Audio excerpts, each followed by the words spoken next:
Salut à tous, on se retrouve aujourd'hui pour une toute nouvelle vidéo. Aujourd'hui, ça sera une vidéo review sur un comic que je viens de finir, que j'ai vraiment bien apprécié. On va parler de DC, on va parler du Jurassic League que je viens de terminer. Je vais vous donner mon avis, un petit peu l'histoire, etc. Et on va voir ensemble qu'est-ce que ça donne. Allez, c'est parti.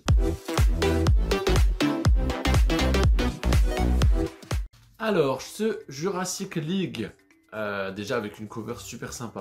Qu'est-ce que c'est? Eh ben, c'est tout simplement l'histoire de la Justice League. Donc nous avons l'histoire de Superman, qui vient d'une autre planète, qui est élevé par des parents humains. Nous avons l'histoire de Wonder Woman sur Themyscira, etc. Nous avons l'histoire de Batman qui cherche évidemment l'assassin de ses parents. Bref, l'histoire de base, c'est ça. Le seul truc qui change, c'est que c'est dans un monde où Batman est un dinosaure.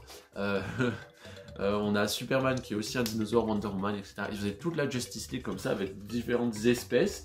Par exemple, je vois que Batman c'est le T-Rex, il y a le Joker qui est un Dilophosaurus, Wonder Woman un Triceratops, etc. etc. Franchement, c'est très sympa. Alors, c'était vraiment un spin-off, hein, clairement. Ça va pas réinventer l'histoire. Par contre, voilà, il y a tout le lore que c'est dans une autre planète avec un Batman version dinosaure, etc. qui est vraiment très très cool. Niveau l'histoire, comme je vous ai dit, voilà, c'est ça en gros. Vous allez avoir les méchants principaux qui vont venir, vous avez Flash, vous avez Green Lantern, etc. Et leurs méchants, donc Black Manta, vous avez le Joker, vous avez plein de méchants comme ça. Version Dino aussi. Donc voilà, franchement très très cool.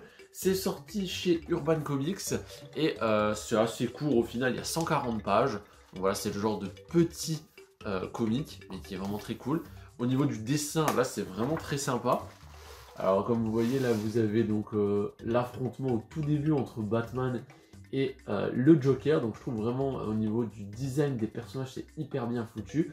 Pareil au niveau des bulles, etc. Il y a un vrai travail de fait. Je sais pas si on va bien voir, voilà. Vous avez un vrai travail de fait pour un peu tout. Sur plein de bulles, des fois quand il y a des scènes un peu d'action, vous avez du sang directement dedans. Donc, vraiment, il y a un vrai travail de fait. Moi, j'aime beaucoup aussi le design d'Aquaman, je trouve qu'il est assez sympa. Voilà, très cool. Hop.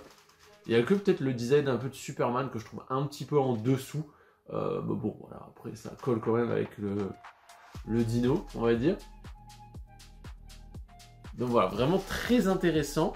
J'étais assez surpris que ça soit vraiment l'histoire de base, mais vraiment adaptée version dinosaure. Je pense que si vous aimez tout ce qui est préhistoire, etc., vous allez peut-être apprécier.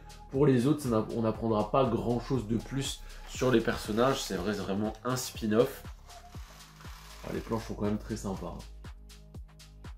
En fonction des chapitres, je trouve qu'il y a un vrai travail de fait sur les méchants ou les gentils. Vous voyez, là on est déjà dans un autre chapitre. Le style est pas du tout pareil. Donc voilà, franchement, Jurassic League, eh ben, je vous le recommande. Si vous l'avez jamais lu, eh ben, c'est vraiment l'occasion. Ça se trouve pour pas grand chose, hein. Ça c'est des petits comics à une quinzaine d'euros à peu près. En plus le format de chez Urban Comics, moi j'adore. Couverture rigide, avec sur le côté toujours une typo très spécifique pour le type de personnage. Et après vous avez la petite tour avec le numéro si il y a plusieurs tomes. Donc voilà, ça c'est un tome unique, donc ça c'est très très cool. Je peux que vous recommander, n'hésitez pas à vous le choper si ça vous intéresse. Donc voilà, petit avis court, petit avis review sur un comic, j'espère qu'elle vous aura plu. Moi je vous dis à la prochaine, allez salut.